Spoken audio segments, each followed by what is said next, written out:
Have you ever sat on your couch at night, reached for a simple handful of peanuts and thought, it's just a snack? How much harm could it really do? What if I told you that for millions of Americans over the age of 60, it's not the obvious junk food that quietly pushes the kidneys toward failure. It's the everyday combinations that feel harmless, familiar, even comforting. And what if the warning signs don't show up until the damage is already done? I'm Dr. Mark Ellis, and after years of treating patients in nephrology and emergency care, I've seen something that still unsettles me. People who lived responsibly avoided extremes and still found themselves facing sudden kidney complications because of habits they never thought twice about. The most dangerous part isn't the peanut itself. It's how, when, and what it's paired with, especially in a body that has already spent 6 decades filtering blood every single minute of every single day. Kidneys don't scream when they're in trouble. They whisper, they adapt, they compensate, and by the time they finally speak loudly enough for you to notice through swelling fatigue, abnormal labs, or even a trip to the ER, the road back is often far more complicated than anyone expected. That's why this conversation isn't optional. It's urgent.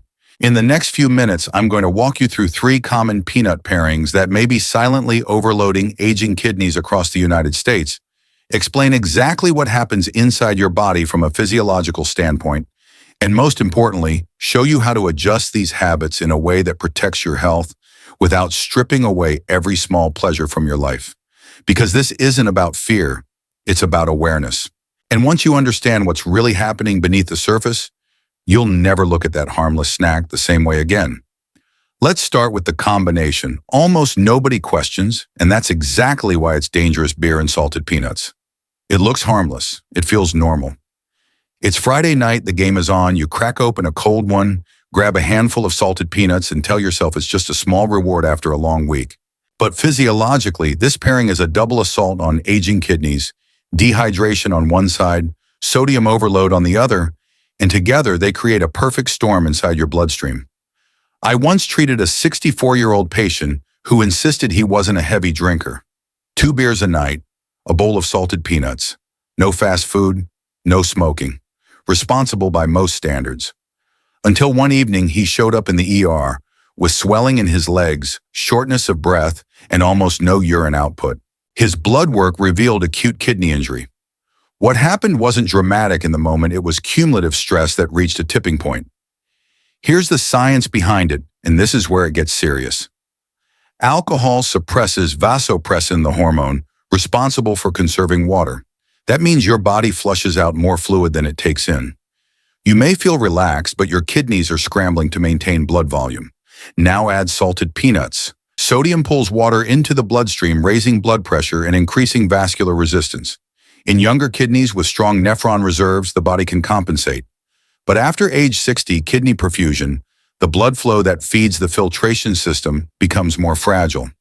According to data published in nephrology journals, glomerular filtration rate naturally declines about 1 milliliter per minute per year after age 40. By the time someone reaches their mid-60s, that buffer zone is already thinner than most people realize. So what does that mean in real life? It means when dehydration lowers circulating volume and sodium simultaneously spikes blood pressure, the kidneys can experience what's called perfusion shock, reduced blood supply to delicate filtering units. Imagine running a high-pressure hose through an aging water filter while simultaneously restricting its intake flow. The system strains. Microvascular injury begins. And unlike muscles, kidneys don't rebuild easily once damaged. If you've ever had a night where you woke up puffy, fatigued, or needing to urinate less than usual after drinking beer with salty snacks, your body may have already given you a quiet warning. Have you ever noticed that? Be honest with yourself. If this sounds familiar, drop a comment. I read them all, because awareness starts with recognizing patterns we thought were normal. The viral myth online says peanuts are heart healthy and beer is harmless in moderation. The truth is, moderation looks very different at 65 than it did at 35. The algorithm may reward feel-good advice, but biology rewards caution. And here's the deeper problem. This combination doesn't usually cause immediate pain. It builds stress silently, week after week, year after year, until one day lab results change, or blood pressure becomes harder to control. Or an ER visit forces the conversation no one wanted to have. But this is only the first mistake. And knowing this alone isn't enough, because the next combination is even more deceptive and far more common than most people are willing to admit. Now let's move into something that looks even healthier, and that's exactly why it slips under the radar: peanuts with strong tea or dark chocolate. This one doesn't scream danger. It whispers sophistication. It feels mindful. Antioxidants, polyphenols, a heart-smart snack. But when you combine peanuts, concentrated tea, and chocolate, you're stacking something most people have never heard of: oxalates. And in aging kidneys, that stacking effect matters more than you think. I remember a patient in her early 70s who prided herself on clean living. She avoided processed food. She walked every morning. Every afternoon, she brewed a strong cup of black tea and paired it with a handful of peanuts and a square of dark chocolate. It felt like self-care. Until one night she was in the emergency department with severe flank pain. Imaging revealed a kidney stone that had likely been forming silently for months.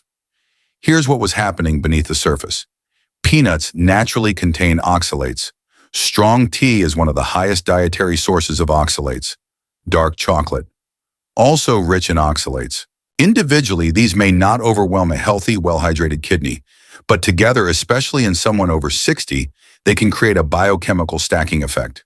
Oxalates bind with calcium in the urine to form calcium oxalate crystals, the most common component of kidney stones.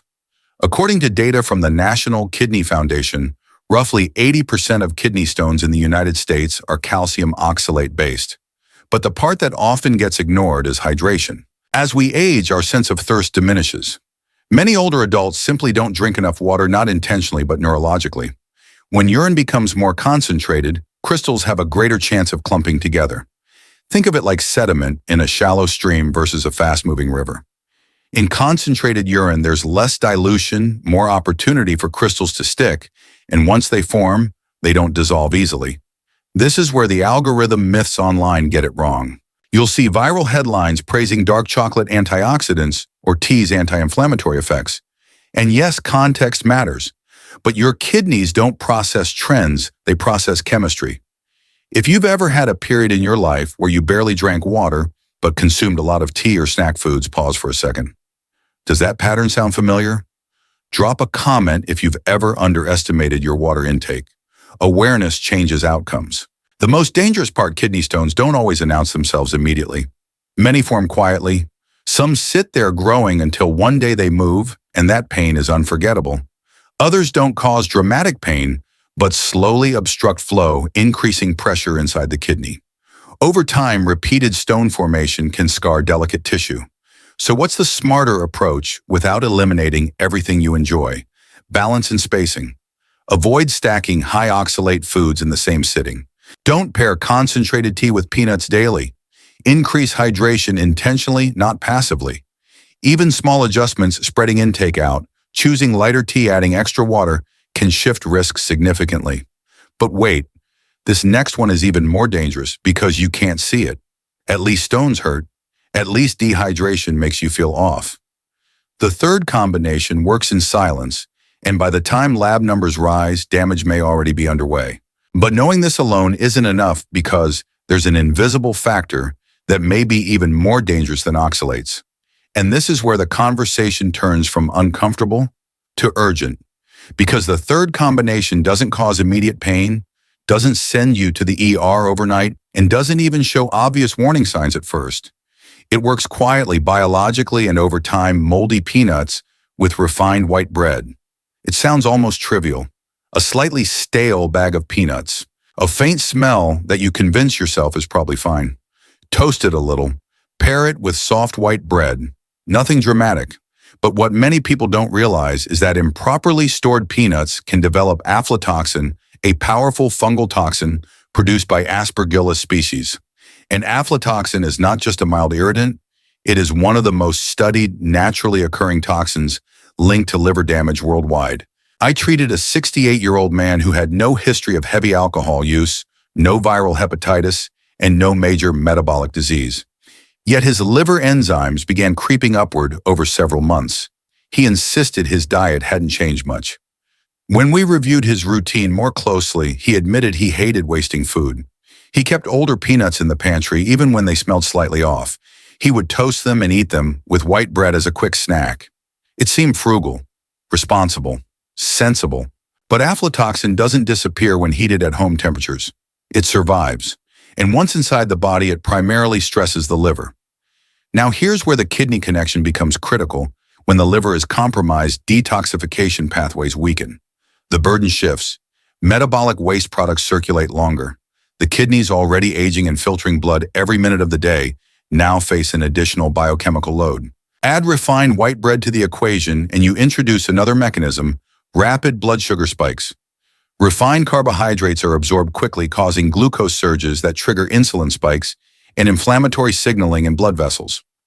Chronic vascular inflammation affects the tiny blood vessels in the kidneys, just as it affects those in the heart and brain. Over time, repeated spikes contribute to endothelial dysfunction, and kidneys rely heavily on healthy microvasculature. Studies have shown that chronic exposure to aflatoxin correlates with elevated liver enzyme levels and increased oxidative stress. Meanwhile, long-term high glycemic load diets are associated with higher risk of chronic kidney disease progression. Separate mechanisms. Same destination, increased strain on filtration capacity.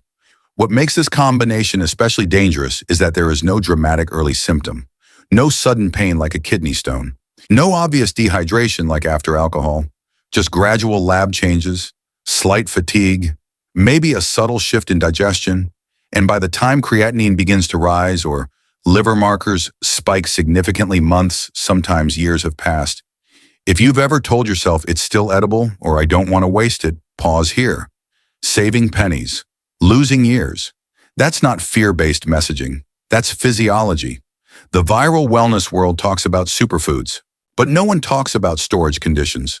No one talks about the invisible fungal contamination that can quietly undermine organ function.